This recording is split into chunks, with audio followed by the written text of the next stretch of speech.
I'm Megan Emery. I'm here with Pierre Lafontaine, CEO of Cross Country Canada. We're at Frozen Thunder, the 5th year in progress for this snow early season. Pierre, what does this mean for the athletes having snow so early? Well, I think everybody's so excited. We're the year prior to the Olympic Games, so everybody wants to get on snow fast. We're probably one of the first countries in the world where our athletes are on the snow, so everybody's really keen to get going here.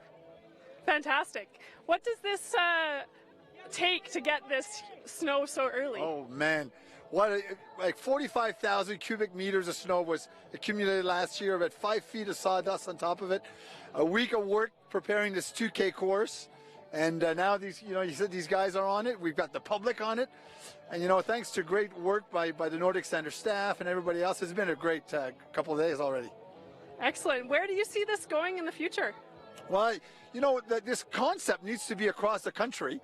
And so we're trying to work in Quebec and in Saskatchewan, so we get more and more kids on snow early across the country. That's fantastic. Anyone you'd like to say thank you to? Well, you know what? All of our sponsors, we've got so many people in Canmore that have done some great work just to allow this to happen, but even for Shaw to be involved and show these great athletes, and some of them will be at the Olympics next year, so it's kind of fun to have everybody here. That's wonderful. Thanks a lot, Pierre. Thank you. Thanks, and we look forward to some great races. Thanks, Pierre.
I'm here with Ryan Jackson, junior athlete with Team Hardwood.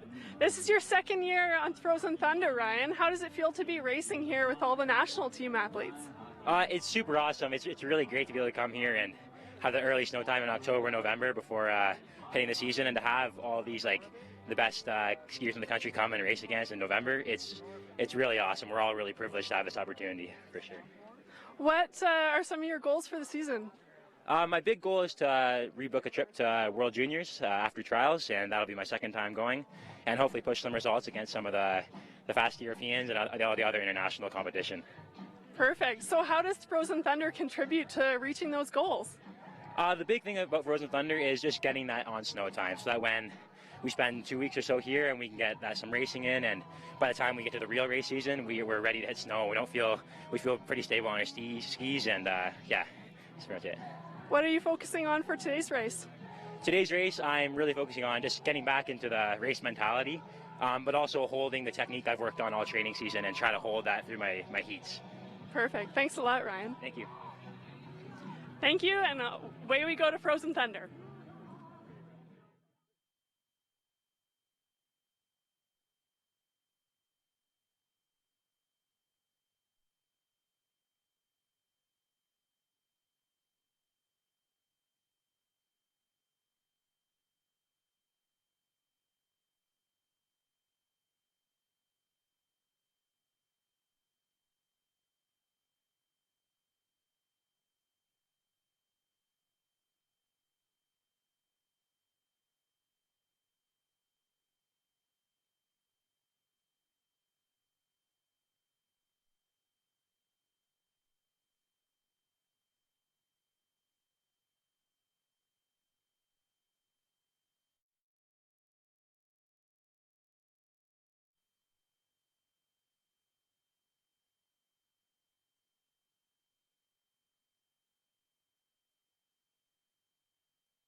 I'm here with Ivan Babikov, national team coach for cross country.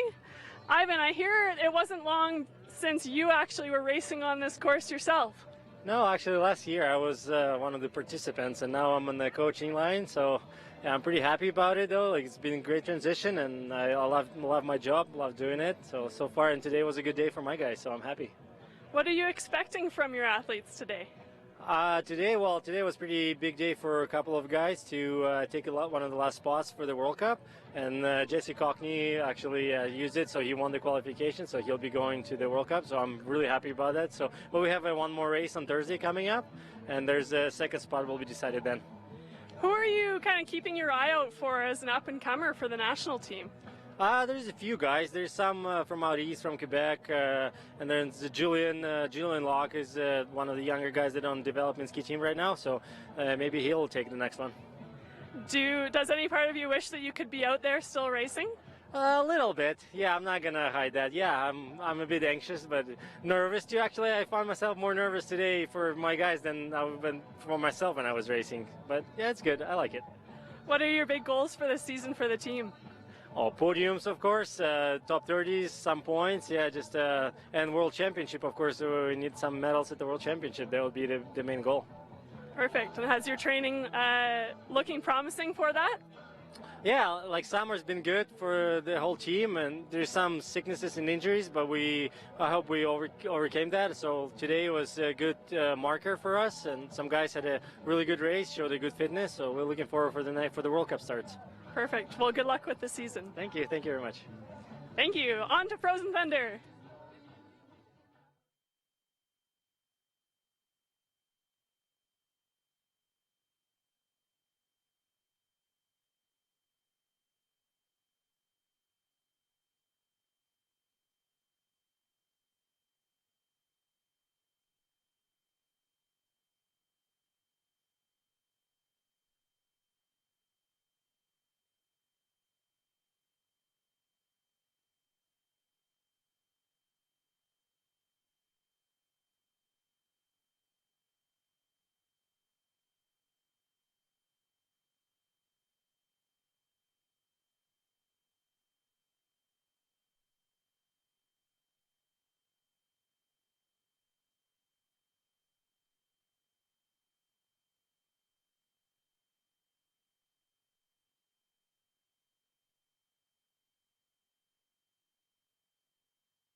Limits here on Welcome to Chasing Limits here on Shaw TV. We're at the 2016 Frozen Thunder cross-country skiing event here at the Canmore Nordic Center. My name is Mark Stephen, and I'm here with the color analyst, Justin Wadsworth. Justin, what do we have coming up here, and how many athletes do we have, and just where are they from? Well, we have over 100 athletes here from all over North America, both from locally, but as far reaching as Wisconsin and down in the States and central Idaho. So today is going to be a great day for racing, and look forward to seeing our competitors run this challenging Frozen Thunder course. All right, looks like it's going to be a nice day for the competitors. We'll discuss that a little more. Just overall, this is sort of the first race, so people are just getting, their skis under them, if as it were, to get the season going. Yeah, the snow got rolled out here about 10 days ago. It's been stored since last winter, and it's been mainly a training facility, but today we're hosting the first race in the world of the 2016-17 season. All right, let's hear from Megan with a look into what's going on Frozen Thunder.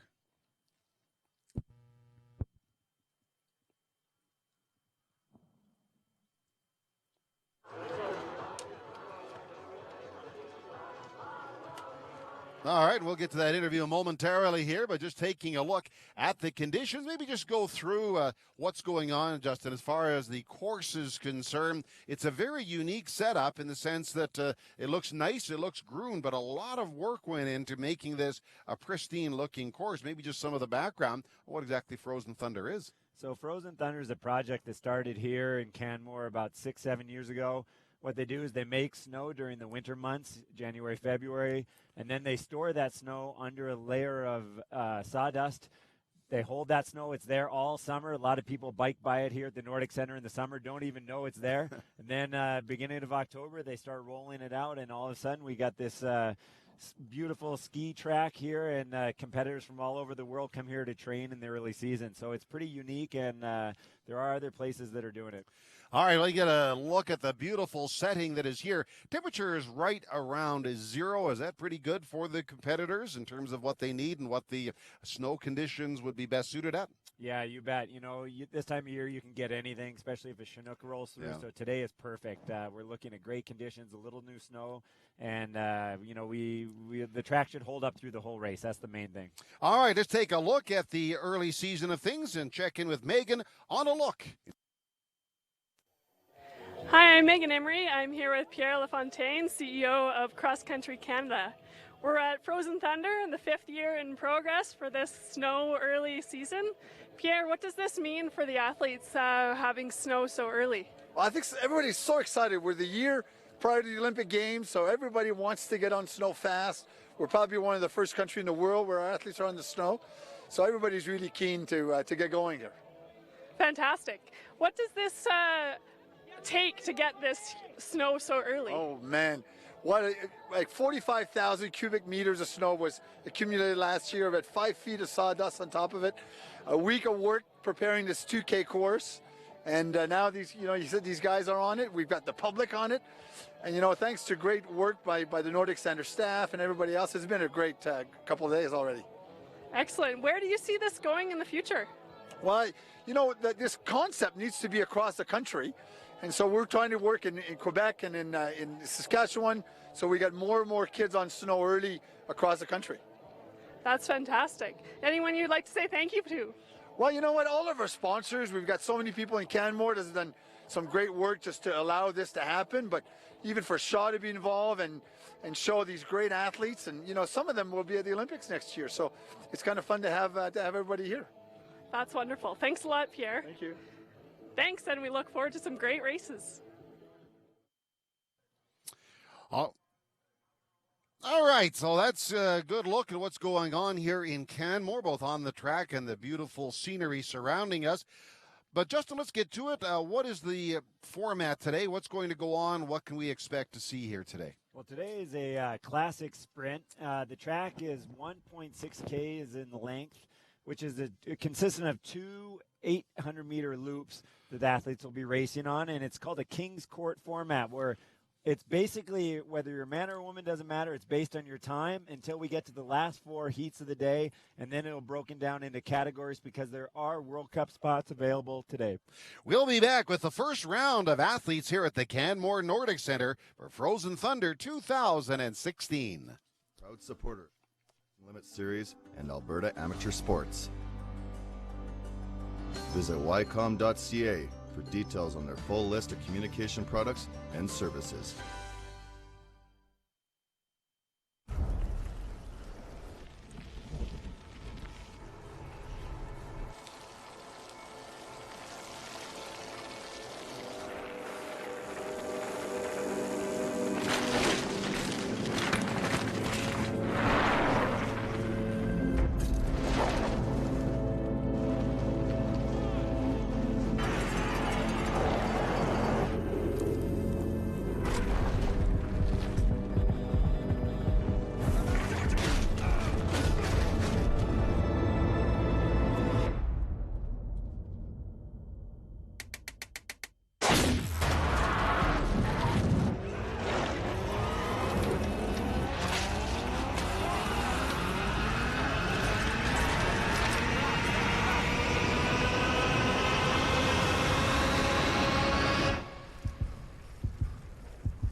I'm not special.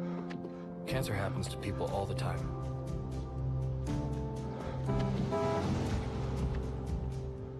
I take 1 mile at a time, 26 miles a day. I want to set an example that'll never be forgotten. Sometimes, it feels endless. But the pain I feel is nothing. I've seen little kids in so much pain. Somewhere, the hurting must stop. Terry Fox ran more than halfway across Canada to raise money for cancer research.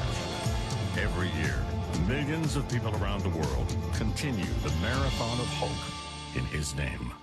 For Sir George Etienne Cartier, the work of uniting Canada was as vast as the country itself. First, he won over Quebec. Union is the only way forward. No, Monsieur Cartier. Confederation will cost French Canadians their nationality. Monsieur, together we will form a political nationality, independent of our origins. Diversity will be Canada's strength. Then he fought for Manitoba. The Northwest has formed a government under Louis Riel. We will not join Confederation unless our rights are respected. So you want a new province? Then you have it. There will be a place for your people in Canada. He envisioned a country from Atlantic to Pacific. British Columbia won't even think of joining Canada without a wagon road through the Rockies. Ask for a railway. We are building a country, after all. Bold as a lion, Confederation could not have happened but for him. Et Canada, son pays, ses amours. And welcome back to Chasing Limits. We're about to get started for the first round of Classic Sprints. And let's head to the start to see our first heat. And it looks like we've got 6 competitors in this one, Justin. Usually it'll be 4, but I guess just to accommodate the extra skiers, they're going to have 6 competitors in this race. Yeah, you'll notice, Mark, here it's mostly women in this heat. There is one male, and there's also a female from the Para-Nordic ski team.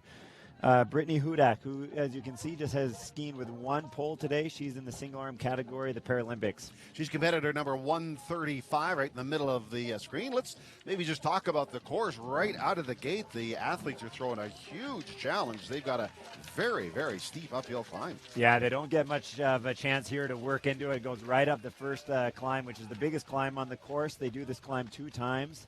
And you can see Brittany right away taking the lead. I mean, amazing. You got to give it to her. 1 arm, competing against everybody else who's got 2 poles, which is a huge, huge advantage. So she's doing great, and they're going to crest this first hill coming into the first big downhill of the course. Yeah, well, it's certainly quite a test to go up that hill right off the start.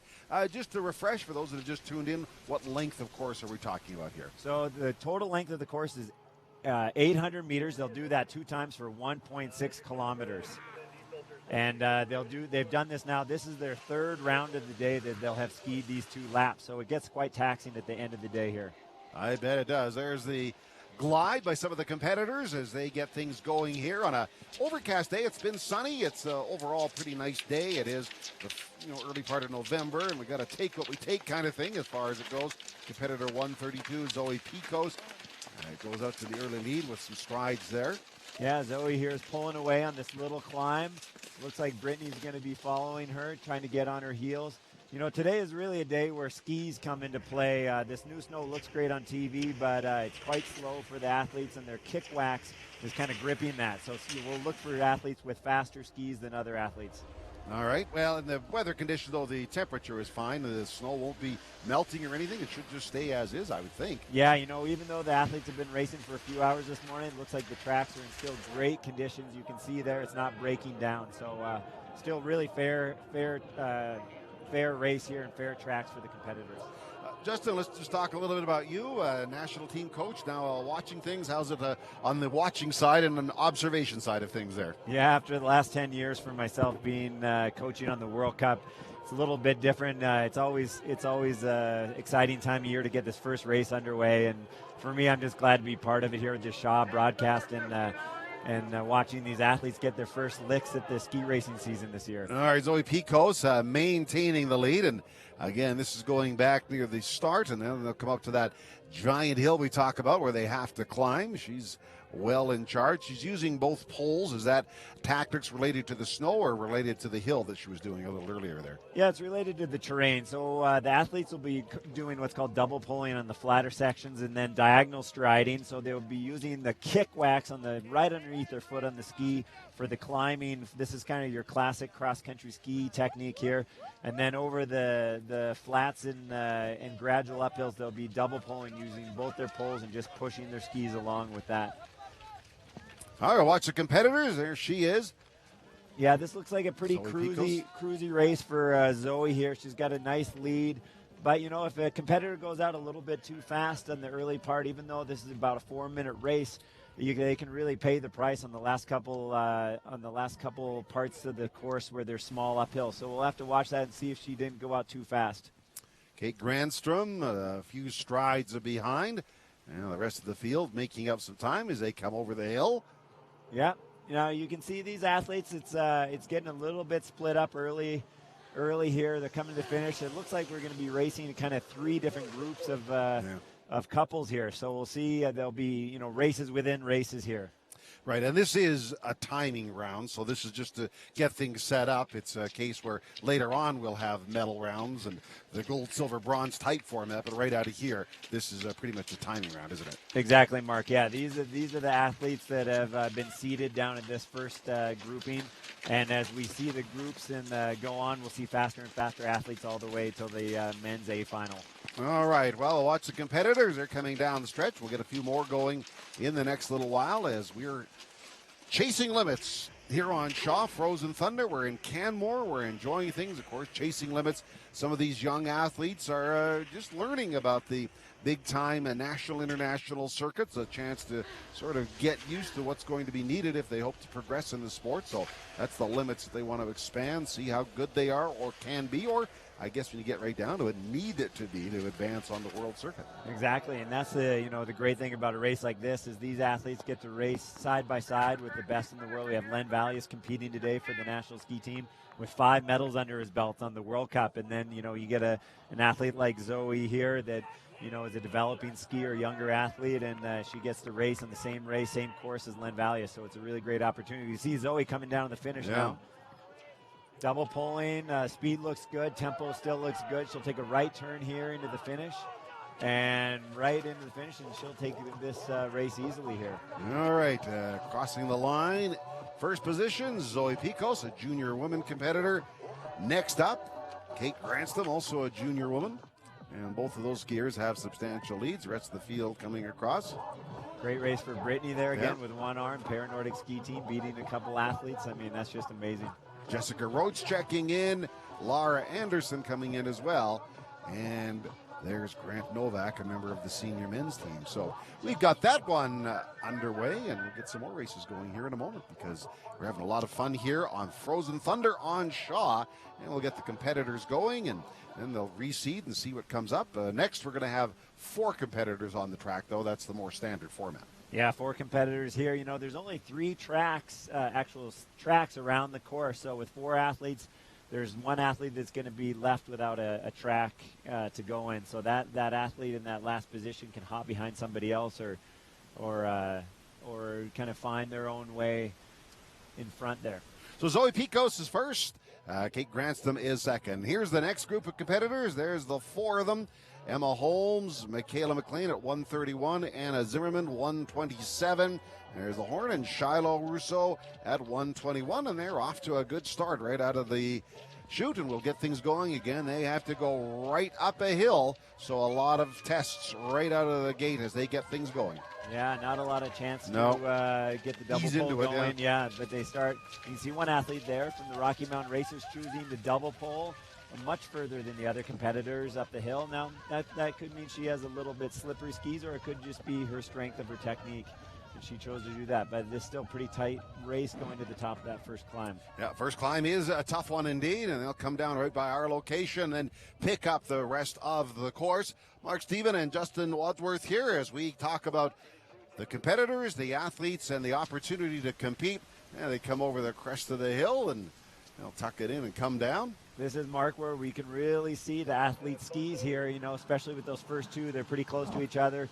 And let's see if they have pretty equal skis, if one person's catching up on the other. Or looks like the leader there is pulling away a little bit, so she looks like her skis are running well. That's Michaela McLean, so she's out in front, competitor number 131. And on a day like today, you know, seeing skis, she's had a bit of a fall there. Just as I was going to say, having faster skis, it's always a nice mental advantage going into the second loop of the race, knowing that you can sit back maybe a little bit on the uphills and then use those skis to advantage. But you got to get up the uphill first, and she had a little tough time with that second climb of the course here. And that allowed Emma Holmes to close the gap somewhat. And they're battling at the head of the group. Yeah, that's going to be make things a little more interesting. Everybody feels like they're back in the race. Yeah. They're moving the races with those competitors on the track. They've brought some more competitors on the track to keep the process going. Andrew Siegel, Madison Fraser 114, Elizabeth Elliott 124, Sarah Goebel 129. So they're on as well, so the track is full of skiers. Yeah, we'll just be following this main group first, and then as soon as they finish, we'll go to that second group that's on course as well, but we don't see them on camera right now. We're still in that first group with Emma Holmes here double poling in the lead. You know, again, Emma looked like she double poled quite far up that first hill, and that right now her double pole looks really strong. You can see Bib 121 behind her tucking in, trying to get that aerodynamic advantage, and that's not a bad place to be. You don't need to lead until you're at the finish line. Skiers bunch together as they make that right turn. Coming up again for this big climb on the course. This is the second time they've done this climb, of course. And this is really where the race can kind of get broken up now. How do you like the pace of this? They got going pretty well here? Yeah, you know, this is a competitive heat, and that's, again, what the King Court format does for us. It gets everybody with similar speeds racing together. You may have, you know, a senior and a junior woman, but they're of the same speed. And that's what really makes this fun for the competitors and fun for us to watch. Some great purposeful striding as going to the front is Emma Holmes, but very close behind Anna Zimmerman as they battle, as they come to the crest of the hill going uphill. Yeah, it looks like Anna wants to take the lead here going on this downhill, and that's a great move if she can just push it up. You know, one of the most critical spots of the course is going over the top of the hill. That's where you're really going to make your speed to carry it down the other side. So watch for some hard double pulling. If you die going over the top, it can really be noticeable on the other side. The length of the hill coming down doesn't look too long. Is there enough for a skier to get a big advantage on that hill, or is it kind of maintain it, or how would you assess that? No, you know, in this kind of course with these long glide outs, there is actually a time if you have good skis to get a little advantage. And there we can see Anna really kind of getting out in the lead there. She has also good skis and is moving quite well. All right, we'll be watching that and see what she does. Now going into some strides. Yep, they're climbing up this little second climb. It's kind of the second biggest climb on the course. It's shorter in length, but quite steep there, and you can see the athletes slipping a little bit. The waxing conditions today not super easy, so it's a kind of a mix between sometimes you might stick and sometimes you might slip with your kick wax. But Anna looks like she's managing well, and now going the rest of the course is pretty much double poleable with one little blip of a climb coming into the finish line. All right, here they come down towards the finish line. We'll get some analysis of that coming up. It looks like she momentarily. That's exactly what I was talking about with the skis sticking there, with this new snow. And now we've seen 2 big changes with falls in this race. So really anything can happen, and there goes another competitor by. So all of a sudden, Anna goes from first to third, and now almost fourth. She's getting passed again there. So from first to last in a matter of seconds. In a blink there, yeah. Michaela McLean making strides. Yep, bib 128 there. Emma Holmes, just going to double pole again. That was a bit of a gift handed to her, so you don't look twice at a gift like that. You just go. All right, coming down, just a little more time to go, a little more distance. Emma Holmes pushing hard towards the finish. Again, using that double pole technique with both arms, which is really a core-related technique. There you can see the athletes there, double pulling across, and that's the finish line right there. All right. So relatively close race there. No lunges or anything to determine it, but the athletes all grouped together pretty well. Emma Holmes, junior women's competitor. Michaela McLean, second. Shiloh Rousseau, third in that particular category. Yeah. And again, we saw Anna going from first to last on that one. Tough break, but, those are the conditions right now. It's really tough for the skis between gliding and grabbing. And that's what the wax technicians and the coaches are trying to sort out as the athletes go to the start. For those who maybe aren't familiar with it, how much time would they spend on that and, just break it down? Is that what they get out here on the track early in the morning for and kind of assess it and analyze it and everything? Yeah, and cross-country skiing, it's one of the few sports where equipment really does play a huge role, and that can be a good thing or a bad thing depending on which side of the dice you're on. But it's, the coaches have been out here, some of them since about 6:30 in the morning, testing skis. They were out yesterday checking out the track, trying different pairs of skis to see which skis work well, which skis were faster or slower. So it's a huge part of it. And again, some of the athletes today may try to go with skate skis and just double pole the whole competition. And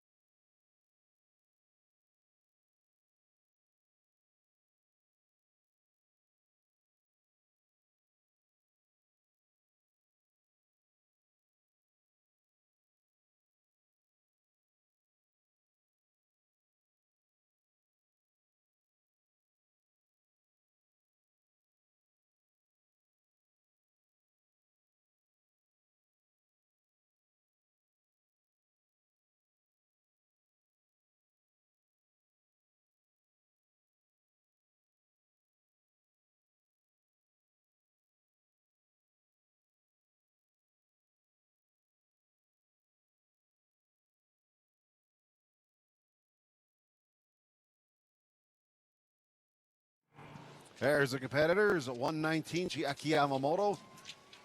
Chiaki out of the Blackjack Ski Club, coached by Dave Wood, who used to be a national ski team coach up until the Vancouver Olympics. Dave's produced a lot of great athletes, so she's lucky to have Dave as her personal coach, and she's got a nice lead going in here to the lap. Nice turn there. Yeah, so I don't see Benjamin coming back into play here too much, so that risk of double pulling is not really paying off for him. Took a chance. Yeah, sometimes you got to take that chance, and I'll tell you what, it's not going to get easier on the second round without wax, so we'll see how he's doing up the hill the second time with no kick wax there. All right, Brandy Stewart, competitor 116. Yeah, Brandy's a veteran athlete. She's been around for a long time competing from Alberta here. So we'll look for Brandy here on the second loop. Looks like Chiaka has a pretty good lead, though, and is double pulling well going on to the second round. You look at her, Jackie, with the very strong moves. How much upper body strength plays into it? Is that pretty much all upper body strength, or what are some of the physical attributes that would work for an athlete to really be able to double pole the way she is? She looks very impressive. Yeah, double poling is such a huge part of cross-country skiing, and the athletes, I would say, train up to almost 70% with their upper body. Legs are important, but the upper body is more important, and you have to have an extremely strong core and back to support that kind of technique. So now we can see, the legs are coming in a little more of into play here with the kick technique, but again, she's still using her upper body with the single arm classic skiing going up the hill. So you have to be really strong with the upper body, and again with the core and the back muscles. Well, she has really taken the lead here, pulling away from the pack. Jackie Yamamoto coming to that crest of the hill, then she'll come over. Yeah, we look for the tempo here in the athlete, especially on the second lap, and you can see her tempo is still as strong as it was the first lap. She's just clicking along really well. Hopefully she can hold it for one more minor climb before the turn to the finish. We're in Canmore, beautiful Canmore. Had a lot of sun today, but the sun kind of gone behind the clouds. Still a very, very pleasant day. I'm sure in your long career, Justin, you've been on days where you hid indoors and felt bad for the athletes, but they had to compete. This is about as ideal as it gets, isn't it? Yeah, today's not bad for a winter sport, about 0 degrees and a little sun poking through. Great conditions, and for coaches, it's a good day to be out on the track watching your athlete. Jackie Yamamoto striding. Yeah, still looking really strong. She's making this look very easy here. She knows she's got this sewn up as long as she doesn't make a major mistake or her wax doesn't grab like we saw in the last round there of that competitor. So she's looking over her shoulder, headed down. Now it's pretty much flat and rolling to the finish line, so she's got this in the bag. Yeah, she's got a substantial lead over the rest of her competitors. Yep. It's a good feeling as an athlete to kind of know you have that bit of cushion. I mean, she still has to work to get to the finish line, but now kind of the mental game, she can go, okay, I just need to work it on a couple more uphills here. You see she double pulled over that little bump pretty easily, and she's coming to one more last little climb. We'll see if she double pulls all the way up it before she turns to the finish line. That's competitor 119, Chiaki Yamamoto. And that's out of the Blackjack Ski Club out of Roslyn, BC. And again, they should probably be seeing some snow over there this time of year up high. Nancy Green Pass, I know they ski up there. I'm sure she'll have a successful season. Yeah, well in charge, and she'll cross the line with room to spare. Yep, she's just cruising in now, no problem for her, and we'll see if there's a race for second place here. There you see Benjamin in the back still trying to double pull. It looks like that's been a tough round for him, and yeah, but sometimes you got to try that, especially as a younger athlete. You got to know where your limits are. So, well, that's just it, and that's what these competitors are learning: what works, what is successful, and I guess for that matter, what doesn't work sometimes. That's all part of the learning process, isn't it? It sure is, Mark. That is for sure. If you don't test things out, then you never know what's possible or what you're capable of. Yep. Brandy Stewart has come in second. Kay Fink, competitor 118, is third, and as mentioned, Benjamin Shipley will check in fourth. A fall there.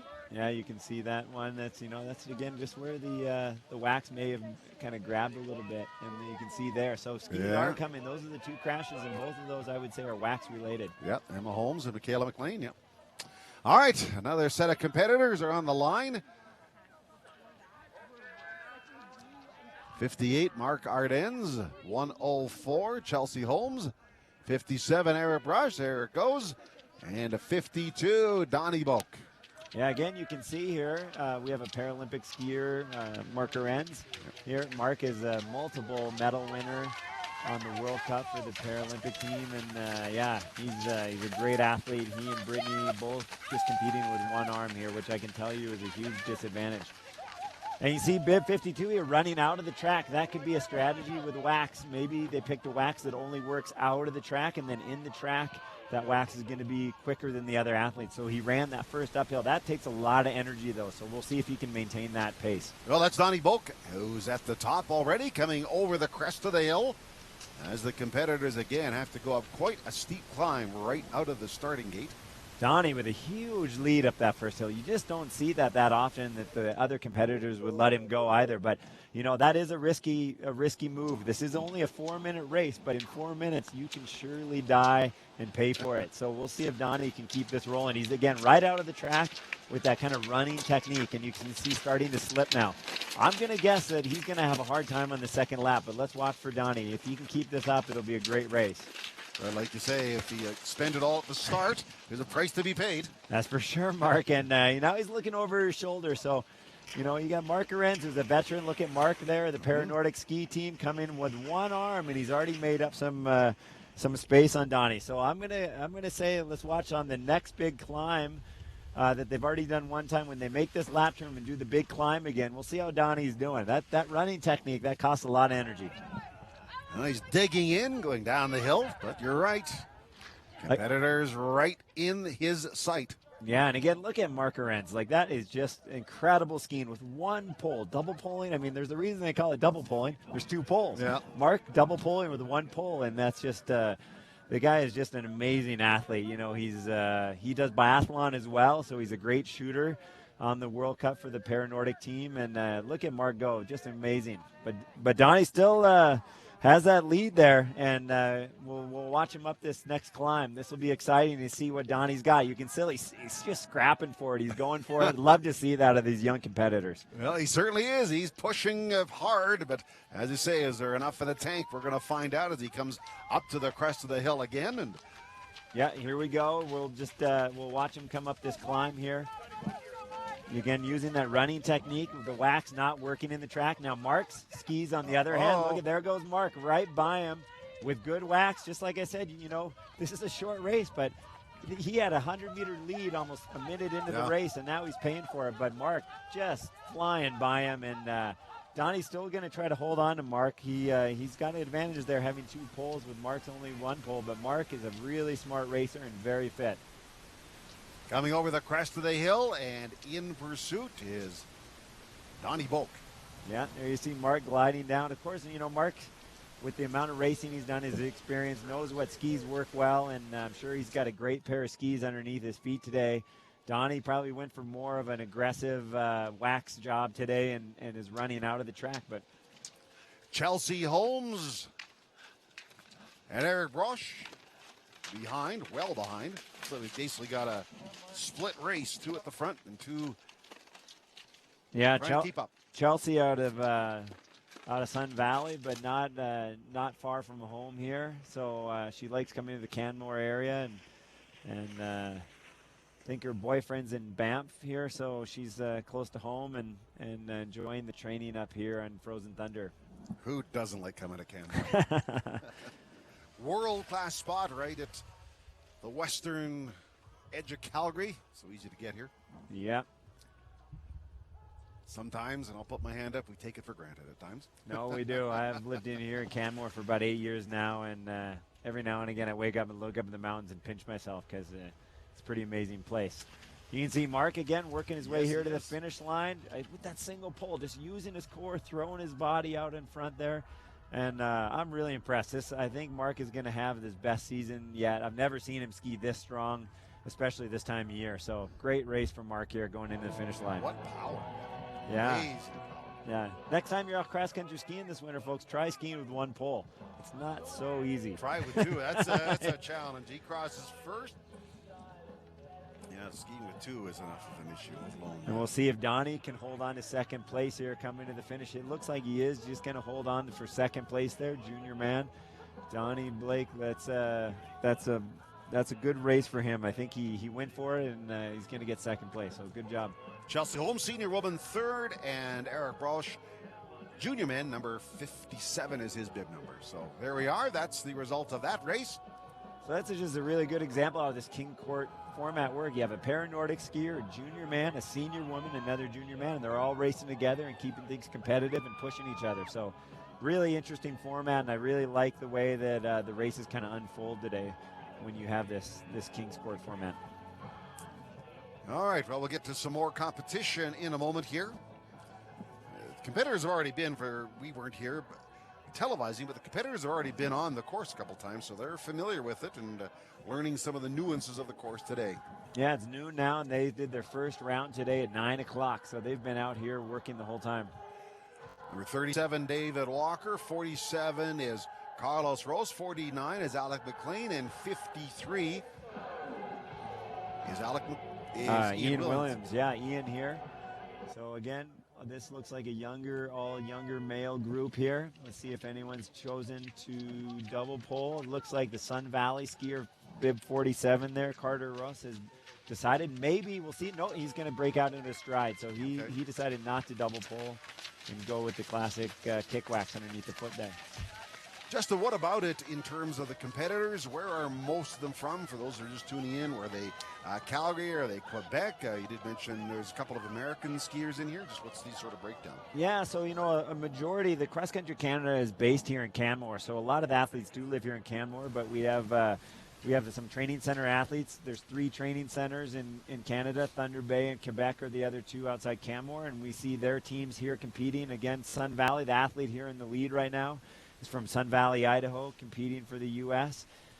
So really competitors mainly from North America. On the distance race on Friday, we had a lot of international competitors from the Czech Republic and from the Ukraine biathlon team. But right now it's mainly Canadians and U.S. skiers competing today. Carlos Rose has the lead, makes a turn, but right in the pocket. David Walker right behind by a couple of strides. Yeah, this race is staying pretty tight here with all 4 kind of in contact with each other. And again, we'll wait to see what happens on the big hill if anyone went out too fast. But right now they all look pretty comfortable, and that's still contact. Not quite in the slipstream of one another, but still within, grasp of moving past each other pretty easily. That can be made up, is what you're saying, with a little bit of extra work, and we'll see what happens. Yep. Again, this race really, it's about the second hill, second time on the big hill, and we'll see if bib 47 here can keep his momentum that he's built up into this part of the race. Digging hard, 47 Ross. For a lot of these athletes, it's they kind of use these races as training in the early season. The main part of the season is December, January, and February, but it's perfect right now that they can come here, and they'd probably be doing these time trials or some hard work on their own anyways, wherever they are. So it's great to have a bib on, a real bib, and get to fight against some competitors right away. I think the skis of Ross and Walker actually touched. Yeah, you can just see that. They're in total unison going up the hill, and that's, again, with Walker just sitting in his slipstream. Going uphill, there's not a lot of advantage to that, except you can kind of pull back the intensity a little bit, keep control, and then you can kind of get a slingshot of the downhill if you choose to pass on the way down, if you can use that slipstream to your advantage. All coming up that very, very tough first hill. They'll come to the crest and go over. And we may see some dueling. They're in the lead. Yeah, let's look at the competitor skis as they come down the hill here. We can really see, again, the second place skier there in the slipstream, and we'll see if he decides to stay there and wants to slingshot around and take the lead going towards the finish line. Ian Williams, 53 in third, and Alec McLean, 49. Yep, so 37 there. David Walker went right around him, used that advantage, and now he's pushing hard, taking the lead. It looks like that was a good move. And as a competitor, you just want, when you make a move like that, you just want to make sure it sticks going over this last big climb. So he's going to really want to push hard here and make sure that his competitor isn't on, in his slipstream and really following him too closely, trying to break him. Yeah, opened up quite a gap. Yeah, again, we can, see if the skis are playing any kind of role here going on this rolling section. And but yeah, great race, great move there by David Walker, and Carter just trying to hold on there for second place. It looks like this race is going to be done and dusted here. He looks really strong out there with his double pulling. Yes, considerable power. Yeah, and again, great that's just push. Where your upper body, all that training with your upper body comes into play. You have to have it for these, we'll see later on as the heats get a little bit closer that going into the finish, you have to have that really strong upper body on the flats there, because that's where a lot of these races come down to a tenth of a second. So Well, Walker came from behind and opened up a substantial lead on the rest of the pack as Ross comes across. And the rest of the pack catching up. Yep, so all junior men there and a really good race. And I think David Walker will be happy with how he kind of carried that race out tactically. Alec McLean, number 49, checking in third position. Ian Williams, 53, in fourth. Yeah, as you can see, the flags there in the background, really light breeze today. You know, not really coming in. The winds, you know, sometimes really comes into play with the tactics. But today it looks like it's just kind of, it's all about who can ski up the hill the fastest, and people aren't playing games with drafting and whatnot too much. A look at beautiful Canmore as we're taking things, chasing limits on Frozen Thunder and having a lot of fun here today. Conditions are ideal, and there you are. Take a look at the beautiful hills and what's going on. All right, and we're going to take a quick break here. We're in Canmore, the Classic Sprint on Shaw for the 2016 Frozen Thunder. Proud supporter of the Chasing Limits series and Alberta Amateur Sports. Visit ycom.ca for details on their full list of communication products and services.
I'm not special. Cancer happens to people all the time.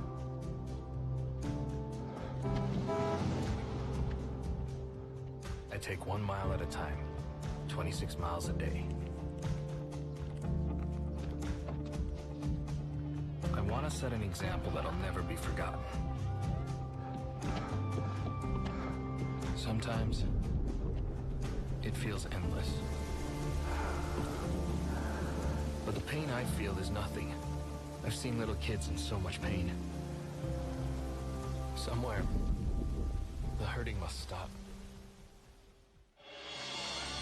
Terry Fox ran more than halfway across Canada to raise money for cancer research. Every year, millions of people around the world continue the marathon of hope in his name. For Sir George Etienne Cartier, the work of uniting Canada was as vast as the country itself. First, he won over Quebec. Union is the only way forward. No, Monsieur Cartier.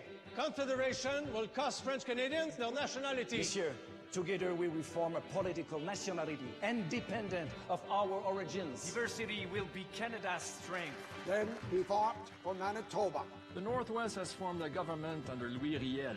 We will not join Confederation unless our rights are respected. So you want a new province? Then you have it. There will be a place for your people in Canada. He envisioned a country from Atlantic to Pacific. British Columbia won't even think of joining Canada without a wagon road through the Rockies. Ask for a railway. We are building a country, after all. Bold as a lion, Confederation could not have happened but for him. Le Canada, son pays, ses amours.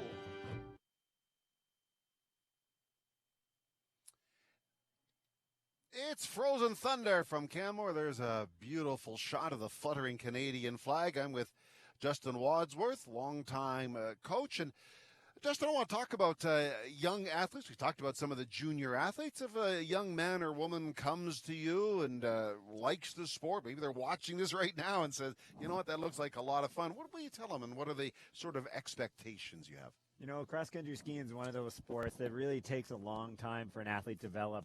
We see some of our best racers and best results not happening until they're in their late 20s, early 30s even. So my first thing is I tell an athlete is just be patient.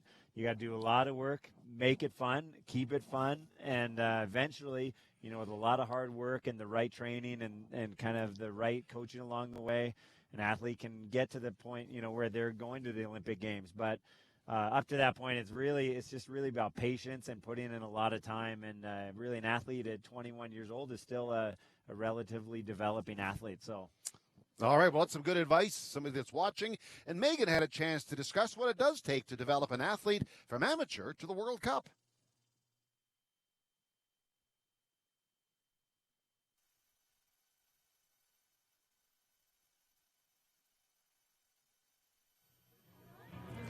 I'm here with Ivan Babikov, national team coach for cross country. Ivan, I hear it wasn't long since you actually were racing on this course yourself. No, actually last year I was one of the participants, and now I'm on the coaching line. So yeah, I'm pretty happy about it though. Like, it's been a great transition, and I love my job, love doing it. So far, and today was a good day for my guys, so I'm happy. What are you expecting from your athletes today?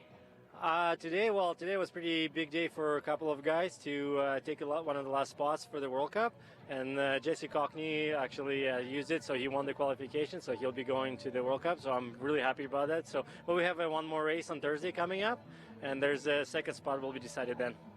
Who are you kind of keeping your eye out for as an up-and-comer for the national team?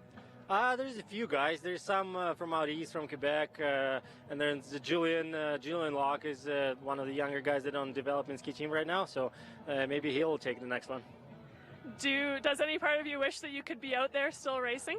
A little bit. Yeah, I'm not gonna hide that. Yeah, I'm a bit anxious, but nervous too. Actually, I found myself more nervous today for my guys than I've been for myself when I was racing. But yeah, it's good. I like it. What are your big goals for this season for the team? Oh, podiums, of course, top 30s, some points, yeah, just and World Championship, of course. So we need some medals at the World Championship. That will be the main goal. Perfect. And has your training looking promising for that? Yeah, like summer's been good for the whole team, and there's some sicknesses and injuries, but I hope we overcame that. So today was a good marker for us, and some guys had a really good race, showed a good fitness. So we're looking forward for the World Cup starts. Perfect. Well, good luck with the season. Thank you. Thank you very much.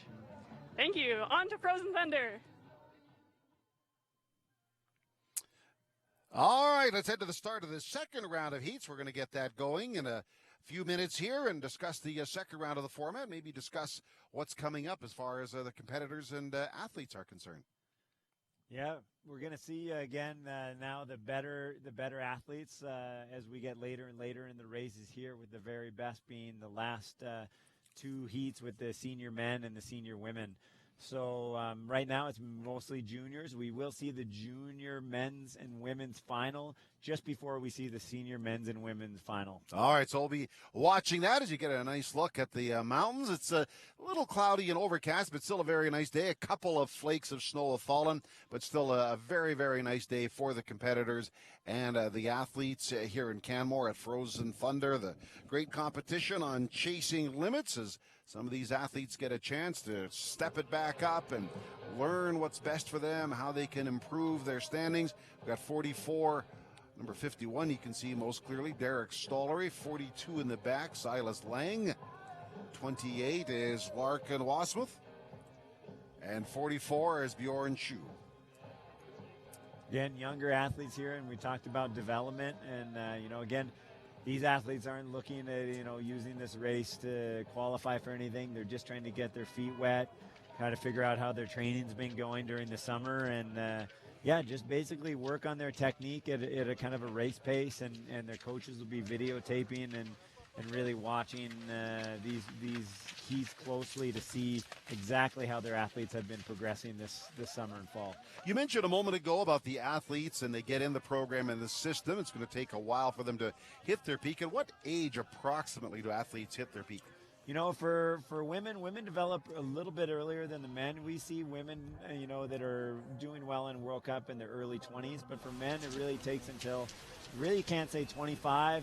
25 on up is about when the men really start to kind of reach their peak. In the lead as they come over the first crest, Larkin Wasmuth in the lead. Yeah, Larkin had a good, smooth first uphill look like, not scrambling out of his comfort zone too much, and he looks in control of this race so far, but it's still pretty tight, and these other two competitors behind him have made up a little ground at the base of this hill, and that's really the transition from the downhill to the uphill.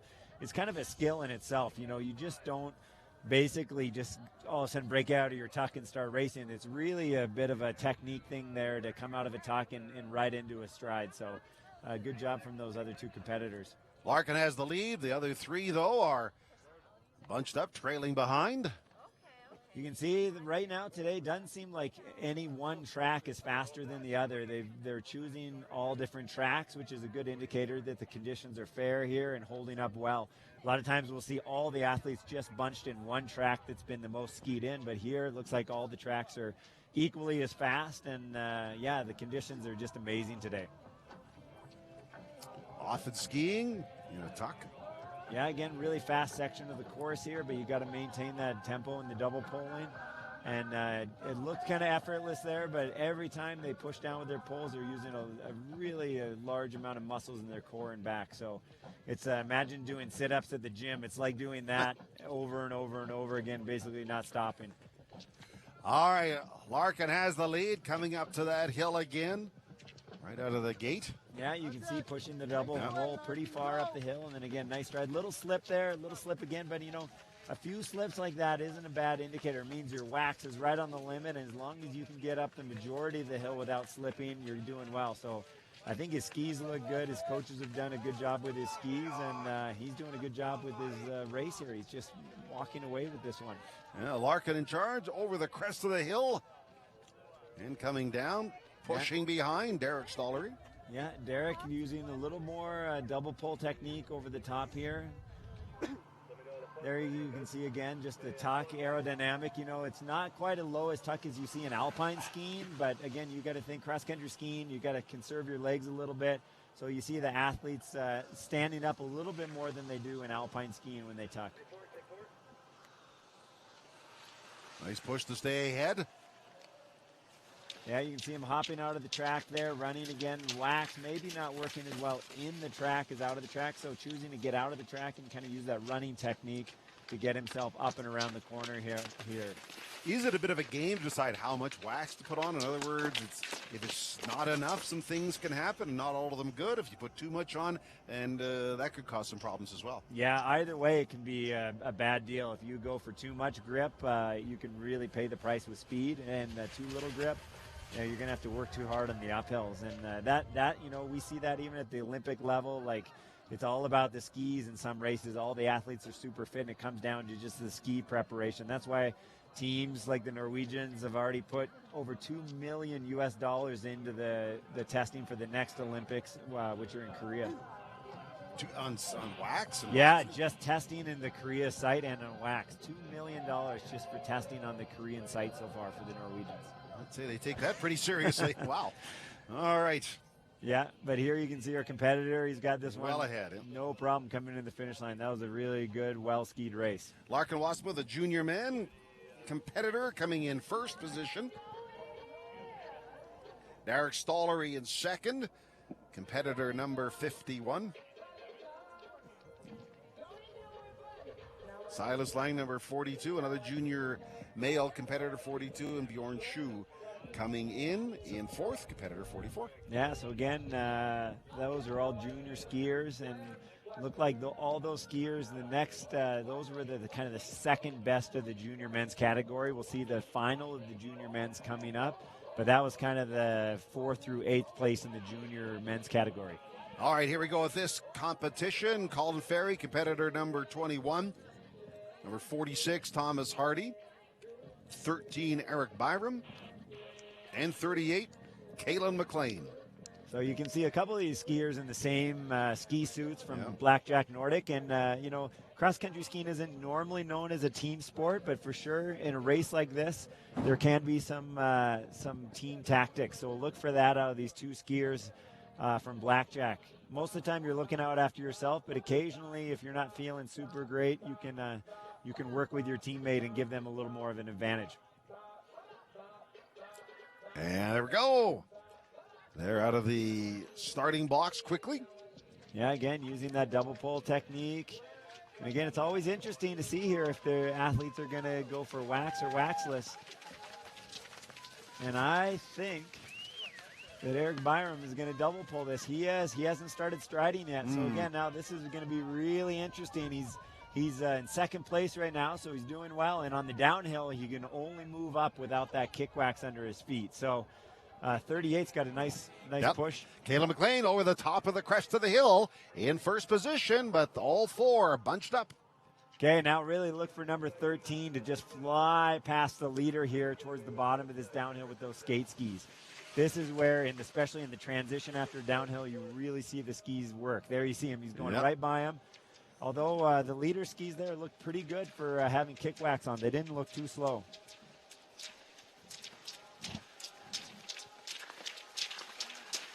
Sun has poked through. Yeah, that shouldn't affect the tracks too much. The temperature is kind of maintained at just a couple degrees above freezing here, so we shouldn't see the sun have too much of an effect on the snow from here on out. All right, as they... There you see that really strong double pulling technique. Still pretty close race. Eric hasn't made as much as I would have thought at this point in the race with skate skis. Now coming up to the big uphill for the second lap, we're going to see if he has the strength to double pull and keep in front of bib 38 there. And bib 38, Kalen McLean. Yeah, Kalen skiing a good race and definitely still has a shot at winning this thing just based on this next climb. So let's really look to see what happens going into this big uphill here. Yeah, the competitors turn right and then head up the hill. Another place where your skate skis are an advantage, or anytime there's a corner like that. Now, there's not a lot of corners like that on this course, but there are a few sharp corners, and skate skis are always easier and faster to turn around those sharp corners. Oh, you just see him digging in hard. Eric Byram in the lead. Oh, yeah, look at the grimace on his face. Mark, he's really, really starting to feel it now. This is like getting to your 1000th, sit-up, and you're just feeling the burn. But he's still in the lead and pushing hard. However, chasing right behind, Kalen McLean. And, this is what I really like about having to choose whether you want to go with kick wax or not. It really makes for an interesting race here. The lead has changed again, and I'm sure it's going to change one more time by the bottom of this next downhill. Over the crest of the hill, here they come. And in the lead right now is Kalen McLean. Cross right behind is Eric Byram. Yeah. Now Eric's got still one more decent-sized uphill. He's got a double pull up, and then he's home free. But he's got to make a lead here. Otherwise, I think his competitor is gonna be pretty tough going into the finish line. Those competitors are side by side. Now they have a little separation. Yeah, again, this uphill not as long, about half as long as the big uphill on the climb, but a little bit steeper in one section of it. 38, Kalen McLean. Yeah, so Kalen there made a bit of a gap. Now we'll see if Eric can catch him coming across the flats. This is where the skate skis are going to pay off, but I think that lead might be too large. A little much, yeah. Yeah, we'll see. It could be interesting, though. It's always tough to be in the lead and being the hunted. You're out there, your competitor can see you and knows exactly how much effort. You can see Eric is making a little bit more back on him, but I think he left it a little bit too late. And that uphill grimace and push may have taken a lot out of it. But here we go, down the finish. Yeah, again, this is going to be an interesting race. And There's still a lot of course left here, a few hundred meters of the course left, and in flat, kind of slow conditions. Here comes Eric. Okay. He knows he's got a shot at this still. McLean briefly glancing over his left shoulder just to see exactly what he's dealing with. Yeah. And here they come around the last corner in the finish. And, yeah, it's going to be tight. And, of course, pushing, learning, yeah, trying to stay. Colin, oh, no, sorry, excuse me, Mark. Yeah, Colin also went with double pulling. You can see he looks a little more ragged for it. So Kalen just held off, hey? Well, or if it's a tie, we're going to have to get maybe a ruling on that. Did they hit at the same time? Yeah, it'd be great to see that again, but they show both first place, so it must have been a photo finish there. Photo finish is right. Thomas Hardy, 46, is third. Colin Ferry is third right now, but do we have a photo? We're going to have to find out. Anyway, a new group of competitors are on. Number 43 is Remy Drolet. 31 is Eric Carlton. 26, David Palmer. And 19, Daniel Strines. So you see Eric here in the national ski team. So he's actually the guide for Brian McKeever, who's the blind athlete on the Paralympic team. So Eric is the one who normally skis with Brian and supports him. And I can tell you right away that Eric has chosen to go on skate skis with no wax. He double pulled straight out of the start there. So we'll see how that works out for him. The last heat, it looked like Eric Byram was able to make it work and at least came back for a photo finish there on Kalen. So the double pull skis again, you know, it's the race isn't over with those until they get to the finish line.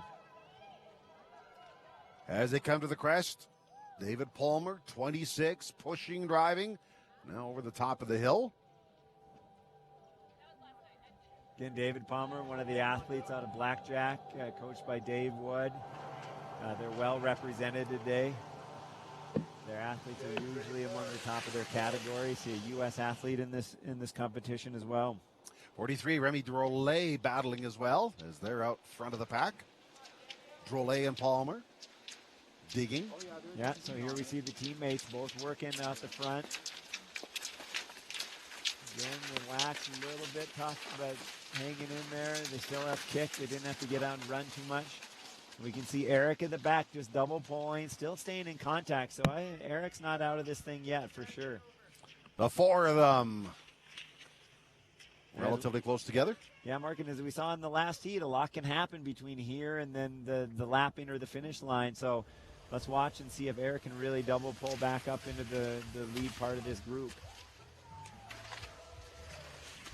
There's the four competitors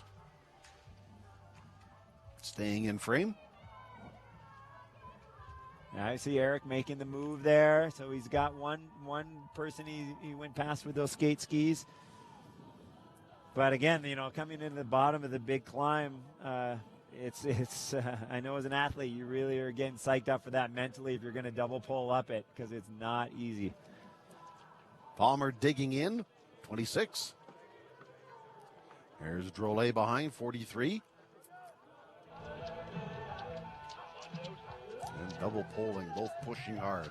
Yeah, about ready to break into the diagonal stride technique. So he can go up this. David can run up this hill pretty quickly, and at the top still have some energy left to push. But Eric, this is where he's got to basically use that double pulling, those skate skis. He's got to stay in contact with these guys. If he loses too much ground here, the race is over for him. There you can see the top three all striding really nicely. It's a nice, tight race. Coming to the top of the hill, we'll see what happens when they go over the top. Now the sun's starting to shine a little bit more. You can see the athletes backlit there. Beautiful day. Some great pushing by David Palmer. Now they go into the tuck. Yeah. You can see Palmer really low tuck there. So that's using some of his leg energy, but he wants to really, since he's in the lead, he doesn't want to create too big a slipstream for his competitor behind him. So that's really smart skiing by David out in front. Great push. Now they break into the strides and look out. Trying to pass him. Yeah. Got caught up on either his skis or poles there.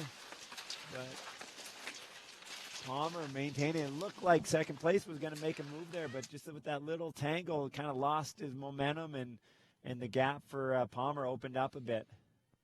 He has a gap by a couple of strides. And I think, you know, on the back of the frame there, you can just start to see Eric Carlton come in. The double pulling is not effective in this round. So good effort for him, but not quite fast enough today. Great from Palmer out in front, though. Really good tempo. We can see a move, though, come in here. Yeah. And, again, looking pretty strong at the finish. Anything can happen in this last couple 100 meters coming in on this flat kind of finish. So Strines was going to go into the tuck and then went back to pulling. Yep. I think he realized that he needs to give every bit of effort here going in the finish. Otherwise, number 19 is going to catch him. All right, there we are. Strong finish from Palmer there. That was an excellent race, so well done. Strine second, and in third place, Remy Drolet. Eric Carlton in fourth. You can see a gentle fluttering breeze, not too bad a day at all. The sun is out, so very pleasant conditions for the skiers. I would say that for these skiers, it's got to be a pretty good situation where they may get heated up and warmed up with the competition, but it's not too hot, not too cold, and just very ideal conditions, I would think. Oh, yeah, for sure. You can see some of the officials there swinging their legs and hands. If you stand out here too long, it does get chilly. But for the athletes, they're in those very thin race suits, probably no long underwear on underneath them today. They're just, for them, it's when they're working hard like that, you stay very warm. 18 is Ian Murray, 17 Brian Gregg, 27 Rogan Brown, 24 is Antoine Hebert. Hebert just breaking into the stride, and he comes to the top of the hill. Yeah, Brian Gregg here out of the U.S. He and his wife travel around together. They're kind of a two-person team, Team Gregg. And, Caitlin Gregg, his wife, got a bronze medal at the World Championships in Falun in Sweden, which was by far her best result ever, and just amazing effort on the right day, right time, right skis, everything for her. Over the crest of the hill they go. Gregg in the lead. They're from Wisconsin, I believe. Yeah, you can see Gregg in that bright green hat. It'll be easy to pick out. Very low tuck again, using a lot of energy for that tuck, but doesn't want his competitors to draft him. He has got great skis today. You can see him just tucking, and the other two, even though they're behind in his track, have to hop out and start double pulling before he even thought about it. So great skis from Gregg there. Right behind, though, there is competition. 24, Antoine Hebert. 27, Rogan Brown. Great race here. They're all together, the top three at least together and fighting. Little separation back to fourth there, but the top three, this is going to be a really interesting race. You're watching Chasing Limits, Frozen Thunder competition. And hope you're enjoying it as much as we are here today. You know, these top three, these are all active, full-time athletes, but the fourth place guy, Ian Murray, is actually more of a coach. Still likes to hop in the races, still very fit. Even though he's getting a little bit dropped on this round, he's still a very fit, probably the most fit coach out there. So good for him for just getting in there and trying to make the most of it today. But the top three looks like Brian Gregg here. He's got a bit of a gap going into this big uphill for the second time. Skiers make the turn and come into that uphill. Big challenge. Yeah, Gregg really pushing hard now. He knows he's got to maintain this lead. He can't lose too much of this by the top. Starting to use the legs a bit more in this double pull technique, which really costs now. Now it looks like it's just upper body, but you see how much he's using his legs? Okay. That's like doing squats. So he's using his legs, his upper body. He's using it all and still maintaining that lead. If he can hold this, I'm going to think he's going to have a good shot at winning this round of the race. But it's going to be a challenge, as you say, expending a lot of energy right now. Yeah, I mean, that is a big uphill. Even just to ski up it easy takes a lot of energy. So to double pull in a race, and it looks like Brian has done a great job to keep in front. And I would think from here on out with those fast skate skis, he's gonna take the win in this round. But we'll have to wait and see. He has the lead now, goes into a glide. And this is where out in the front, you know that your skis are faster than the guys you're racing against. You've chosen not to go with wax, and all you have to do now is just make it up this last uphill. But I tell you what, maybe the fatigue is starting to I set was gonna say, in. he's really straining, isn't he? Yeah, that is not that's not easy. And being behind and watching that is a bit of incentive. It's like the carrot out there. This guy's starting to die, and if you can just catch him on that hill, but you know what? I think he's got it. He maintained his lead, and yeah, I don't think the other two are going to catch him. Antoine, nice effort to get close, but not quite. All right, well, as you can see, a substantial lead. Brian's wife, Caitlin, again, more of a distance skier, so sprinting not really her game, but and normally Brian is a stronger distance athlete as well, so good to see him out here having such a good sprint today. Yeah, firmly in charge here, well ahead of the pack. 4 competitors on the track.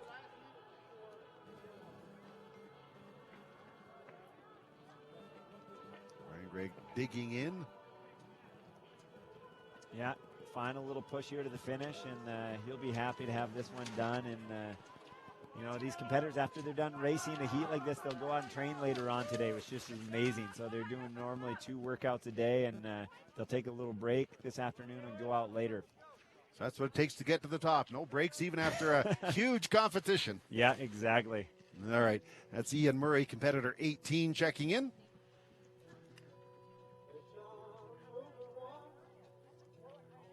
Those are the competitors greeting each other at the finish line.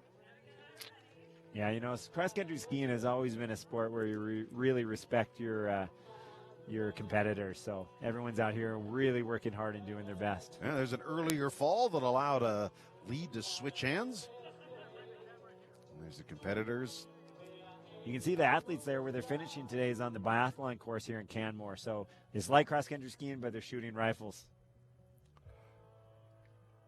There's another shot of our beautiful location. I say a bit of cloud here, but still overall a very, very nice day.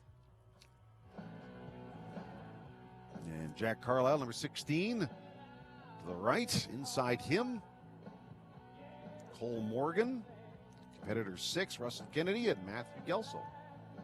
Ready to get it going.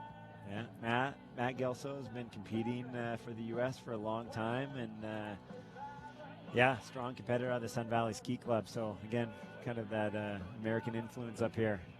Russell Kennedy from Canmore should know this track almost better than anyone. And yeah. All right, they're off and braking. Jack Carlisle, also at the Alberta World Cup Academy here in Canmore. Broke his hand a few seasons ago, but has recovered well and has been training strong ever since, and I think is looking for a breakthrough season for him. Gelso with a very short lead as they hit the crest of the hill. Yeah, good tempo up there. Good tempo from Gelso going up to the lead there. Two Sun Valley competitors out there in the front, so we'll see if they're going to work together. It really helps sometimes to have your teammate pull in front of you so you can hop behind them, and now they're just side by side pushing up this second climb. Cole Morgan was very far forward on his feet. Yeah, almost so far forward he fell there, but that's what you got to do, really get your body weight out on the poles and use your core muscles. Great technique. Well, Cole is ahead of the group right now. Matthew Gelso just behind. A couple of strides. So now we're definitely into our heats where we're seeing some of our better senior men competitors before we hit the finals. And both these athletes in the front, really strong athletes, both choosing double pole. We can see Russell here, though, making a bit of a push to come back in third and get some contact with them. Again, those two are going to be double pulling up the big climb, and we'll see if Russell can make a little impact going up that. Gets into the tuck. They both get into the tuck. See, you can see them working together there. Okay. Matt just reached up, pushed his pole, gave him a little bit, instead of trying to pass him, gave him a little bit of his speed from behind. So great teamwork.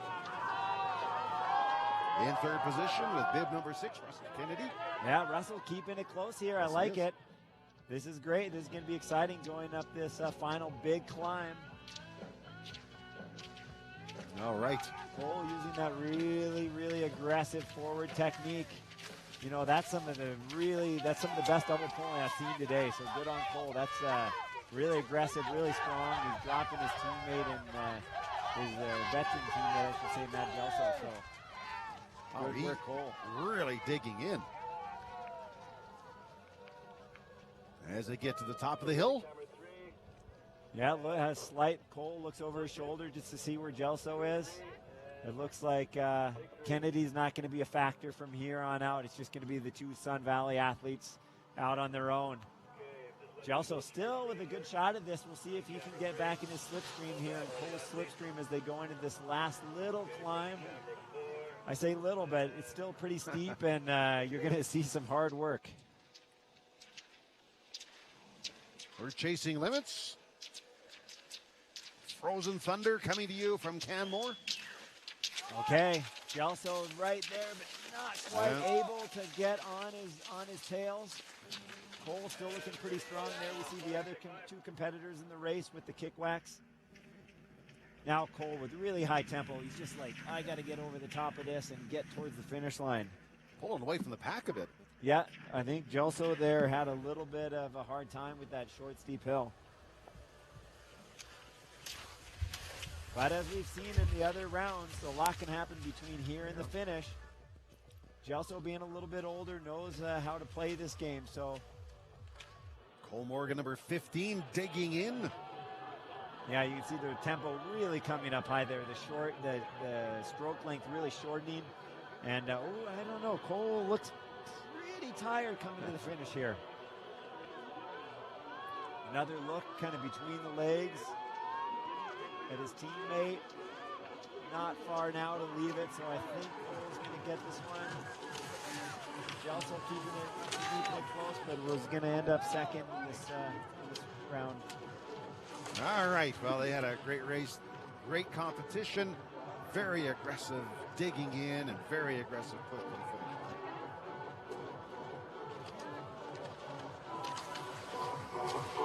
Yeah, that's Jack Carlisle there, and I think it's been a long day for Jack, but still good effort after racing since 9 o'clock this morning. Fourth time he's been around this course. So there you can see the two Sun Valley teammates just going side by side. That's great racing. That is just great determination. Look at the two of them. Yeah, high tempo, just really moving fast on those skis without any kick wax. So there we are. They were successful. Russell Kennedy, number 6. Matthew Gelso, number 20. Cole Morgan, though, number 15. Right there was the winner of that particular race. Matt Gelso, number 20 in second spot. So now we're moving into our junior women's final. All right. It's exciting. Number 122 is Alana Britton. Number 110, Katie Weaver. 120, India McIsaac. And 117 is Jenna Sim. So up to this point, we've seen the competitors in different categories racing. Now, these are all the same. This is for the kind of the bragging rights in your category. These are the junior women's competitors and all top-level athletes. So let's really watch. This will be a fun race to watch. And this is the one where they got medals on the line. This is gold, silver, bronze to be handed out here. Yep, there's a medal race, round, medals, and probably some swag to go along with it. So, yeah, pretty exciting. Jenna Sim. You can see again 2 teammates here, both out of the Vancouver area, and really good technique. Looks like they both just blasted out of the start and want to control this race right from the beginning. I like that. I like that when an athlete isn't afraid to go out and just really push it up the first hill, especially when you're talking about a hill that starts 10 strides out of the start. Well, the two of them have a lead. Yeah, now we see Katie Weaver moving into the lead. So maybe slightly better skis or just maintaining a little bit more speed over the top of the hill. Katie looks very strong going into this second climb here. Just strong double pulling. And the two teammates have a nice gap over third and fourth. Alana Britton, 122. India McIsaac, 120. But we're at the head of the pack. Katie Weaver in at number 110 is her bib number. She makes that turn. Yeah, good, strong cornering there. And I think these two skiers in the lead here are going to kind of be able to ski away now. They just look that much stronger than their competitors. And hopefully we can see a nice tight race for first and second here. Going downhill in a tuck. Yeah, and again, this is a kind of section where we can look and see if one of these two competitors has better skis than the other. It looks about the same. Katie broke out of the tuck a little bit earlier, but she's out in the lead, and that's not the fastest place for the track to be. So I think their skis are pretty close, and they look, technique. Both have great technique. Katie breaking out in the diagonal stride while her teammate is double pulling over that hill. How would you assess the track condition right now? Looks like there's some big ruts that have been dug by the skiers, some tracks that have been made. Just what's your assessment of the track right now? Yeah, no, I think in the last half hour, so it's starting to break a little bit. We're starting to see the snow soften up. I mean, you can't help it here. It's almost 1 o'clock in the afternoon, and even though it's a cloudy, kind of coolish day, the ambient air temperature is affecting the snow a little bit outside the track. The tracks themselves look kind of shiny and glazed, and they're not getting affected. But if you get outside those tracks, you may feel the consequences because it's a lot softer outside the track. Weaver and Sim are side by side. Great team racing here, just side by side going up this big climb. Both really strong diagonal technique. I like what I'm seeing here from both these junior athletes. This is a good sign for Canadian skiing here. Great tempo, and it'll be a fun race to watch here from here to the finish line. They both want it, and I don't think, even though they're teammates, they're not gonna give it to the other one just because they're friends. Well, they are almost shoulder to shoulder as they come to the head of the hill. There we see the third and fourth place skiers. You know, the camera's doing a little bit here. It's kind of not showing the distance, but that's a good 30, 40 meters, and that's hard to make up with only about 600 meters left in the course. Weaver in the lead, Sim next. Yeah, we can see Katie looks a little more fresh here in the tuck. Her hands a little closer to her face, which takes energy, but and her teammate Jenna there looked a little more ragged. The tuck didn't quite look as aerodynamic, so I think Katie's feeling a bit stronger at this point in the race. She's off in a bit of a run. Yeah, there she knows she's got one more little hill here. She can just keep the energies going. She's going to do really well here coming towards the finish. Over the crest of that hill, beautiful shot. Again, yeah, you know, this Frozen Thunder course isn't the toughest, but, you know, the snow conditions and a little bit slower today, and the length of this sprint course definitely makes it more challenging. You know, most of the time sprint races are in the 2.5 to 3 minute range. This sprint going over 4 minutes right now. So that's extra strain on the athletes. Extra strain, and, you know, most of the time when you sign up for a sprint, you expect something kind of a little bit easier and shorter, but the athletes today, especially this time of year, really having to work for their money. Weaver, great striding. Yeah, Katie still looking strong here. She just needs to maintain good double pulling, and she'll have this race. Jenna, you know, hasn't left her too much there, but you know, still has an outside shot at this. But really, Katie's looking strong here in this double pull stretch coming to the finish, and she should feel really proud of the work she's done today. And see, the sun is really peeking through now, turning into an even nicer day. Yeah, you know, these last 3 rounds could be interesting. If the sun starts to come out more and more, it could start to impact the kick wax if the athletes choose to go with kick wax. And maybe their coaches and wax technicians are thinking, oh, we'll double pull this now because the wax may be changing with this strong sun. Okay. Well, Weaver is in charge here. Sim behind. Britain in third. And that's how they finish. India Buckeyes in fourth. Yeah, India coming back a little bit there at the finish, so that was a good effort from her. Competitors acknowledge each other's efforts at the line. Okay. Here we go. This is Katie Weaver. Katie out in front. She just pretty much had control of this race. Her teammate Jenna pushed her a little bit at the bottom of the big climb on the second round, but Katie showed who was boss by the top and didn't look back. All right, competitors discuss it at the finish line. And we'll get set for some more action. The senior women's final coming up. Yeah, this senior women's final should be a lot of fun. We have Daria Beatty, Annika Hicks, Kelsey Finney, and Mary Rowe. So, couple Canadians and couple Americans, and there's nothing that we all like better here in North American skiing than to see a rivalry like this set up. So should be a fun Canadian versus USA women's final. Frozen Thunder, the classic sprint in Canmore. Lots of great competitors have been on the course, and we're having a lot of fun bringing it to you. And right now, we've got the competitors on the course. 106 is Kelsey Finney. 102 is Daria Beatty. 108, Mary Rose. And 109, Annika Hicks. Yeah, and you can see the lower the bib number, the faster the competitor. So Daria here kind of with at least the advantage from the earlier racing today, and they're off. They're off. They're all really quick. Yeah, this senior women's race, this is for bragging rights right now, the early season here in North America. So I like to see them going for it. And looks like they're all chose kick wax, but side by side and really giving her up this first hill. Kelsey Finney charging, number 106, but coming up the middle, Daria Beatty. So this is a very closely bunched group. Again, all three tracks look to be about the same speed, so the women can really race side by each and really push each other.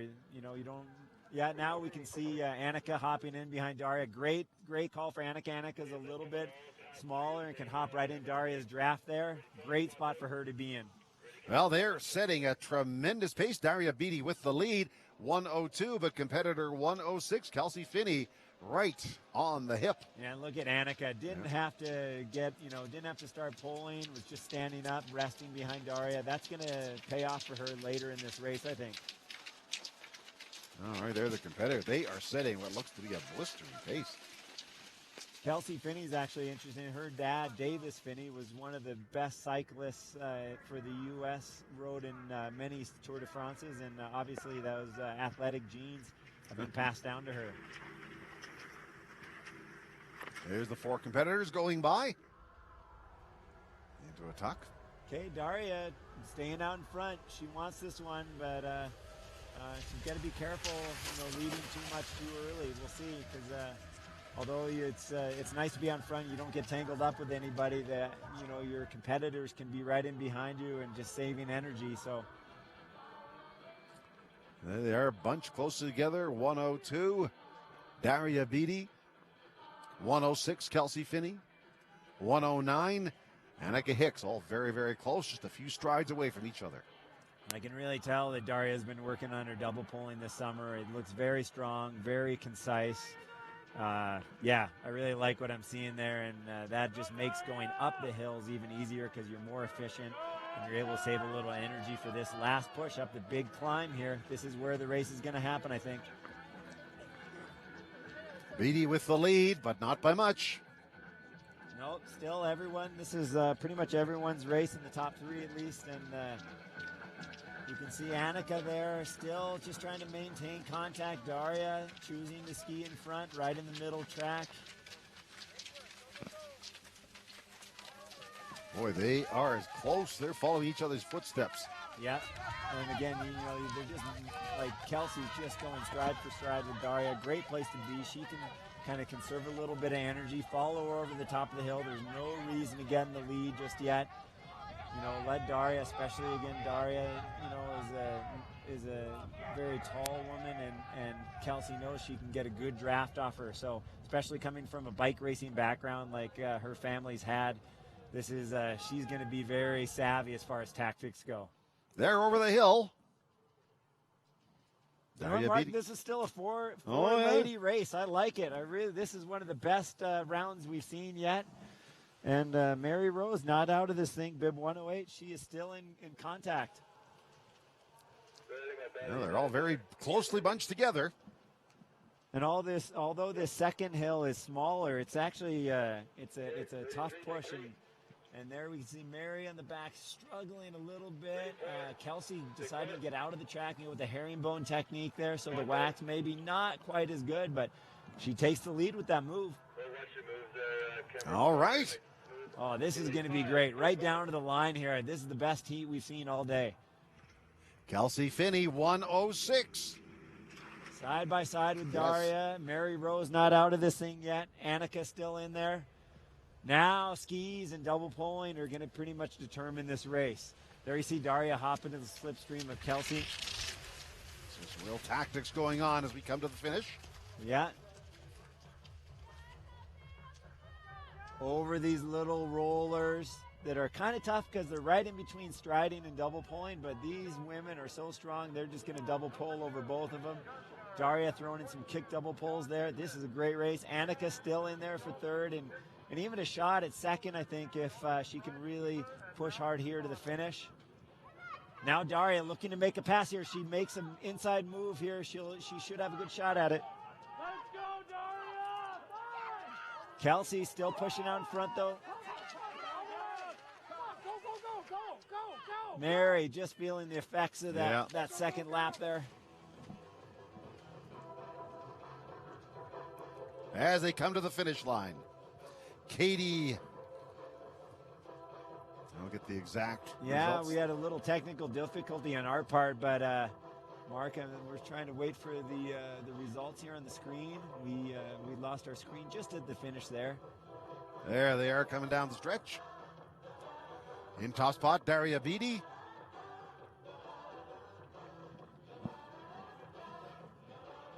They're closing.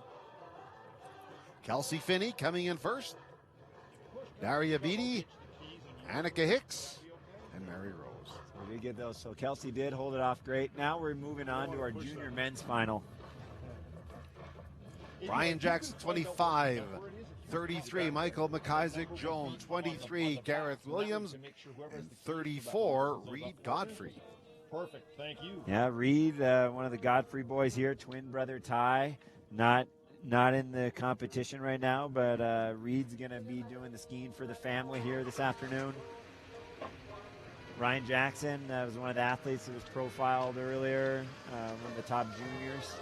So really, really strong junior men's final here. We'll see if any of them have chosen to step up to the plate and double pole. Well, they're racing in the great sun, and Godfrey, 34, racing to the head of the pack. All four have chosen to go with kick wax. So right away, though, going out in the front and really trying to make a mark is Reed Godfrey. This is his home course. He wants this race today. And he's been training under Alain Perron here with the Canmore Nordic ski team. So he'll be excited to get the first race under his belt today. He's about 1.2K from his first win if he can stay out in front.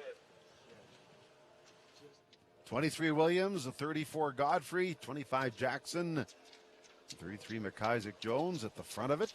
Reed Godfrey. Right, little struggle footing. Yeah. This part of the course has shown that with a few different athletes.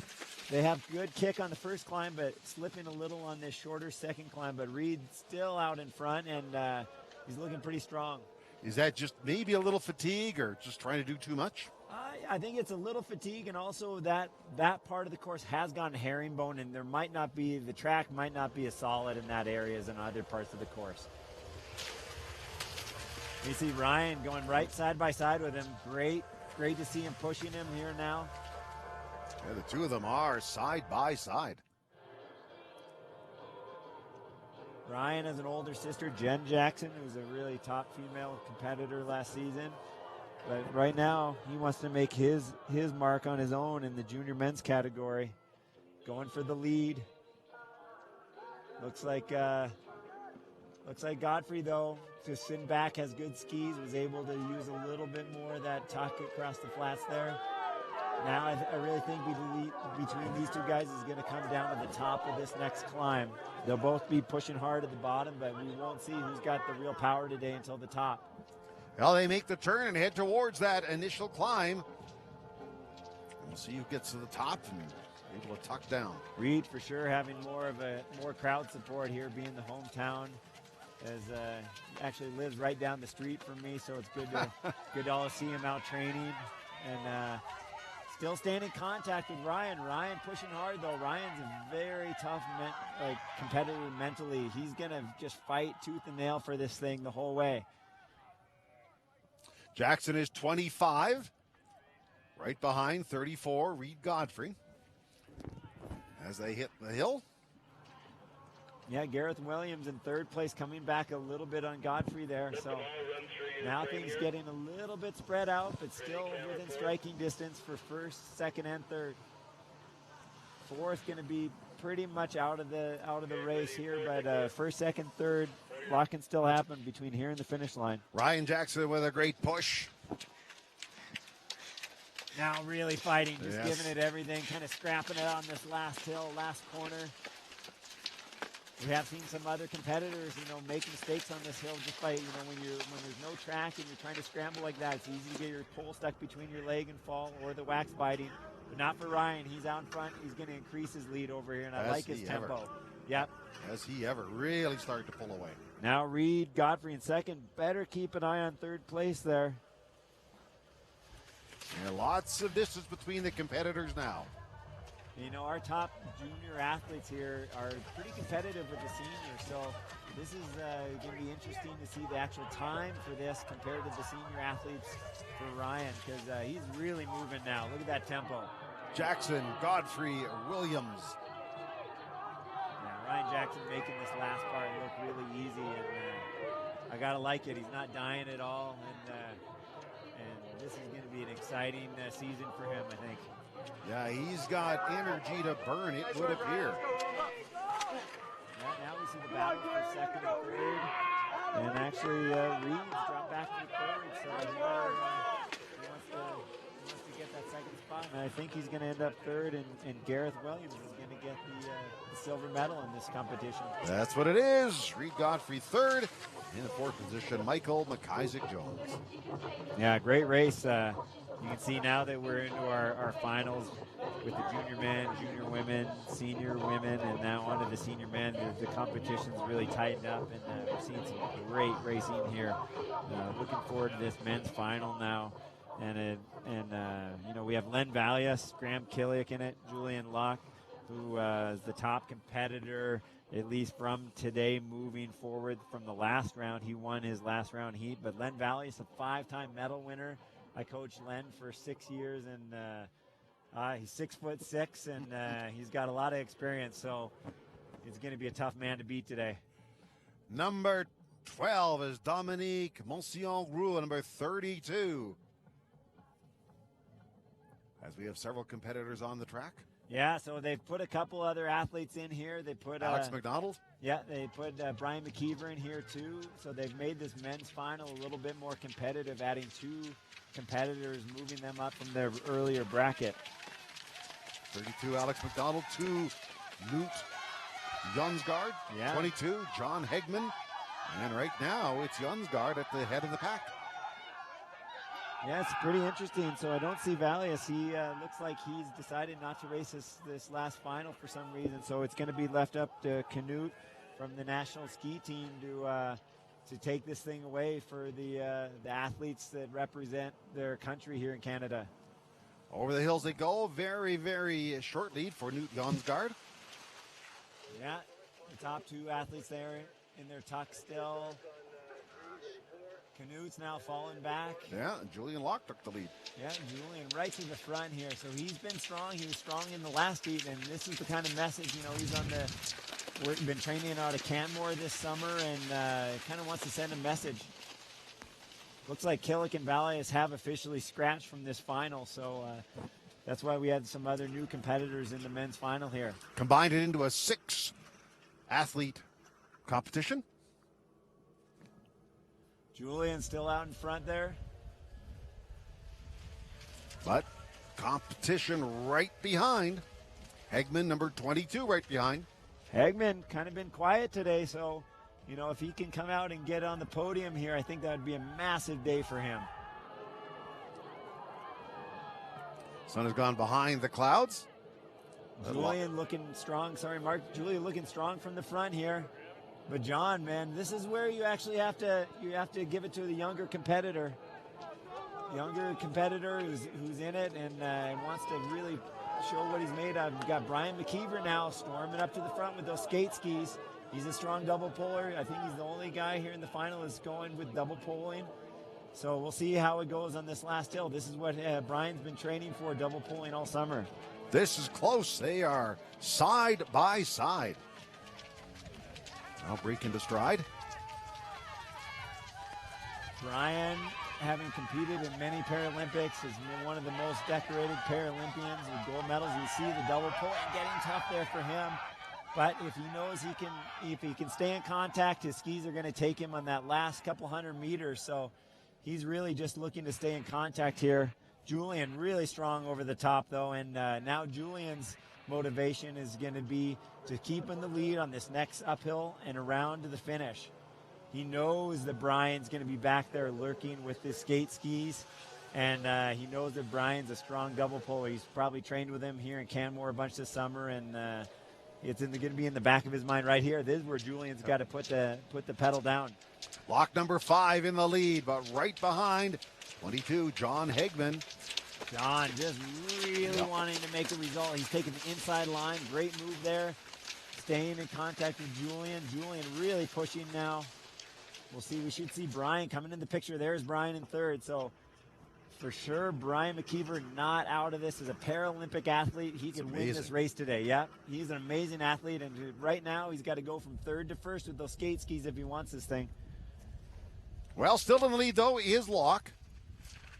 Yeah, first Brian's got to go past Hegman before he gets up to Locke. Julian looking really strong now. Starting to pull away. Yeah, starting to pull away. But here comes Brian now moving into second. This is what we were expecting. And you know what? I think the gap is going to go down even faster here on Julian. Julian's got to know he's coming, though. McKeever really digging in. Yeah, coaches right now will give their athletes information on this last little bit. Okay, about 100 meters left of this race. Brian still has a shot at this thing. It's going to go right down to the wire. This is great for the men's final, and Julian's got it. Oh, just got it, but in second spot.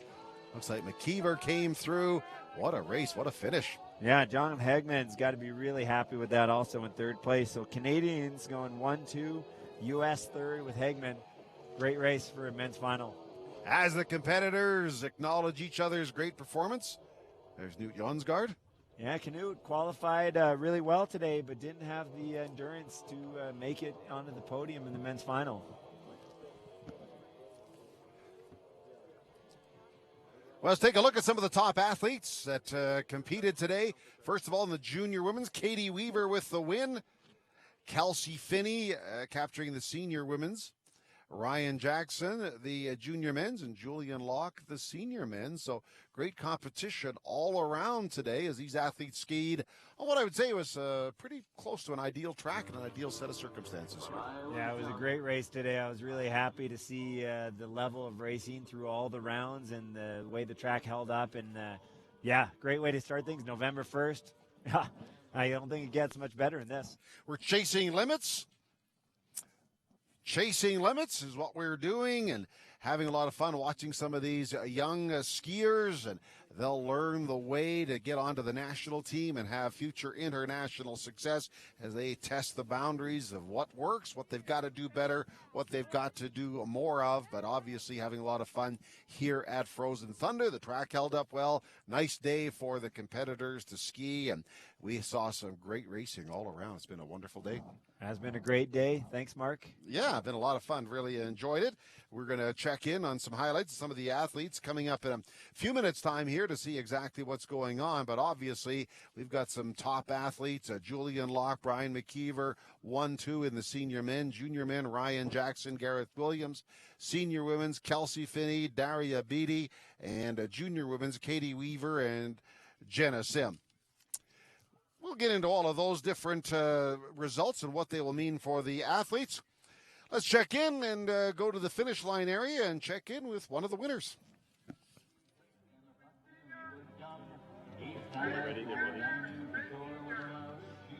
Katie Weaver, that's correct, yes. Hi, I'm here with Katie Weaver, winner of the Junior Women's Cross Country Sprints today. Katie, great job today. How are you feeling coming into the first races of the year? I was feeling excited to be back on snow and yeah, doing a real race. So yeah, I was pretty hyped and happy to be out. Nice. So did you have any strategy going into this race today? I think I just wanted to put in like a really hard effort and just get my warm-up dialed in so I'm ready for the races in December. What are your goals for the season? My big goal is to qualify for the World Junior Championships in Park City, Utah. So yeah. Perfect. So what is something we wouldn't know today having not raced the course? Sorry, I don't understand. Sorry, can you tell us something about the race course today that we wouldn't know just from watching it? Oh, yeah. Well, the big thing was it snowed overnight. So we were really used to kind of the transformed old snow warming up yesterday. So, yeah, it was a bit of a stress on the waxers. And, yeah, they definitely managed it well. So it was a good race overall. Awesome. Well, congratulations and good luck with the rest of your season. Okay, thank you so much. Thank you, and we'll head over to the senior women now. All right, Mark Steven and Justin Wadsworth here. Justin, these results, they're nice. We heard from one of the winners. We'll hear from some more. What are the winners? And I guess by extension, the second and third place people, what do they do with these results? What is the significance as we're just getting going in this season here? Well, for the senior men, it was quite significant today because there's a couple of World Cup spots to go to the first World Cups that start in about 2 weeks. So I think Julian's got a good leg up on that kind of qualification. But mainly, and then the junior men and women, really good to see them, be able to push. We're really trying to raise the limit of racing in that kind of younger category in Canada, and I think races like today really kind of give them the opportunity to race against the best. All right, just get a sense for what they have to do the rest of the season. Well, we have another interview. I believe we have Julian Locke. Hi, I'm here with Ryan Jackson, the winner of the Junior Men's Classic Sprint race today. Ryan, how did it go? It was super awesome. Yeah, through the qualifier and the heats, I was a little bit nervous because I was just kind of getting back to speed on snow. But then by the time the final came around, it was nice to have that punchy wax and really work the technique up the hills. Perfect. What would you say is the strongest part of your race today? The strongest part was probably the steady climb. That in combination with the crests of the hills, really pushing over the top in the downhills to keep some speed. Okay, so did you have any particular strategy coming into the race? No real strategy, just kind of see what everyone else was doing, kind of play it by that on the first lap, and then whatever felt right on the second lap to make a kick, and then I made that, and that's what I did. So. Nice. And what will you take from today's race for the coming season? The biggest thing for me is just keeping the technique. I kept my technique pretty good through all the heats, which is usually a struggle of mine, so to be able to hold that through all the way, even though I was tired, was a really big accomplishment for me, probably the biggest one. So. That's awesome. And having raced the course yourself today really hard, what is something about the race that spectators wouldn't have known unless they would have suited up beside you? Well, aside from the fact that it's just extremely hard on the physical side, there's a lot of ruts and loose snow on the corners and downhills, so you really have to be careful when you're turning the corner that your ski doesn't flip over to catch an edge. It's you wouldn't see that unless you're on the trail. So. Awesome. Thanks a lot, Ryan, and good luck with the rest of your season. Thank you. On to the next one. That's Ryan Jackson. Actually, the junior men winner, Gareth Williams, was second, Reed Godfrey third, and Michael McIsaac-Jones was fourth in that category. So where does it go for here from the competitors? What are some of the events and some of the different competitions they'll be participating in? I mean, obviously there's national teamers that have one circuit, but others have other opportunities to compete as well. Yeah, so the majority of the athletes we saw today will stay here in North America and race the NORAM circuit or go down to the U.S. and race on the Super Tour circuit. Both great, strong circuits, and athletes kind of going between both in a lot of cases. Again, for Julian Locke, though, he looks like he's going to go probably to Europe, and good chance for, Daria has already qualified for the World Cup, so Kelsey Finney from the U.S., she'll show that her U.S. competitors have to watch out later on in the season because she was very strong today. All right, some beautiful shots of Canmore as we had our Chasing Limits event come to the Frozen Thunder. Let's check in with another interview with another one of our successful competitors, and here we go. Hi, I'm here with Julian Locke, winner of the Senior Men's Classic Sprint. Julian, tell me a little bit about how your race went today. Oh, it was a fun race. This morning's qualifier was not so good, but I felt really good in the heats, and just felt better and better as the day went on. How was the first climb? I know there was a lot of you in that final heat, and it seemed like there was a lot of action out there. Yeah, it was pretty nice to have 6 people as opposed to 4 in the final. It was interesting because Brian McKeever was on skate skis, double poling, and the rest of us were classic skiing, so we had that element of some of us striding and some of us double poling. But it's getting soft, but it was fast and good. Nice. So, being the first races of the season, how did you approach today, and how will you take that into the following races? The morning's qualifier was the World Cup trials, so it's pretty important this year, and so I'm in good shape, and we've been preparing for this. Like I said, this morning wasn't so great, but now full focus is on Thursday morning. Okay, and what will you take into that race from learning how today went? Oh, I think the heats were good confirmation that I'm in good shape right now, and I think I can fight hard on Thursday. So yeah. Perfect. Well, good luck with the rest of your season, Julian. Thank you very much. On to the senior women.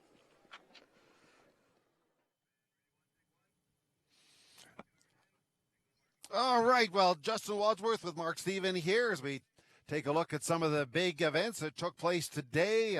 Here at Chasing Limits, there was a slip and a fall and a change of leadership right there. Yeah, we saw right from that, that mistakes like that can cost you a lot. I think that athlete went right down to the last spot in that round. Wax played an issue today. A lot of athletes going with double pulling here. We can see the wax grabbing out of the track on the downhill. So tricky conditions. I think things stabilized a little later on with the warmer temperatures, but overall great racing, great track condition. And a lot of really top-end efforts by athletes today. I was really impressed. Just look at the dedication, determination, the push by these athletes as they had some great racing taking place on a really nice course. There's one of the great human interest stories. How about that? Yeah, Mark Arenz and Brittany Hudak, both Paralympic athletes having great competitions today, beating able-bodied skiers, and that's just amazing. Well, Justin, all I can say is thank you very much. I've learned an awful lot about the sport and really appreciate you, and I'm sure our viewers do as well, taking us through this great competition here today. Thank you, Mark. Appreciate it. Really enjoyed it. Chasing Limits, and we had a lot of fun here at Frozen Thunder. My name is Mark Stephen. This concludes the 2016 Frozen Thunder Cross Country Classic Ski Sprints here in beautiful Canmore. This is Chasing Limits on Shaw TV, a glimpse into Western Canada's action sports and a look into the athletes and personalities that continue to chase their limits. Thank you.